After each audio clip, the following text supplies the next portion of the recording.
ये जो पेशेंट्स है जिनमें स्पाइनल कॉर्ड ट्यूमर्स डायग्नोज होते हैं, फॉर सम रीजन ये लोग बहुत देर तक ट्रीटमेंट डिफर करते हैं। They try to seek advice about from other pathies. उनके बारे में क्या होता है, ये जो कम्युनिकेशन प्रॉपरली उनके साथ होना चाहिए और उनको जो बताना चाहिए डॉक्टर ने, वो समाउ नहीं होता है। और ये पेशेंट्स तब सर्जरी करवाते हैं जब उनको डिजीज चालू होता है। ऐसी एक पेशेंट थी जो यंग पेशेंट है जो हमारे पास आई थी, और उसको ये ट्यूमर डायग्नोज हुआ था 2 बरस पहले।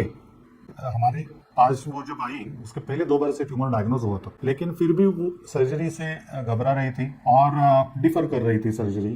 दूसरे पैथीज का मेडिसिन भी ट्राई कर रही थी, लेकिन एक समय ऐसा आया कि उसका चलना ऑलमोस्ट बंद हो गया। यानी वो चल सकती थी लेकिन बहुत सहारा लेके चल सकती थी। तो ये पेशेंट जब हमारे पास आई तब उसको चलने में भी दिक्कत हो रही थी, उसका यूरिनरी कंट्रोल भी कम हो रहा था। इस एमआरआई में तुम देख सकती हो वेरी क्लियरली। हाँ, ये ट्यूमर जो है, कैन यू सी दिस?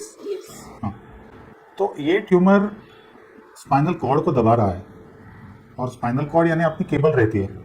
तो अगर ये डिस्ट्रॉय हो गई स्पाइनल कॉर्ड दबाव से, तो उसके नीचे यानी कमर के नीचे का हिस्सा पूरा पैरालाइज हो जाएगा।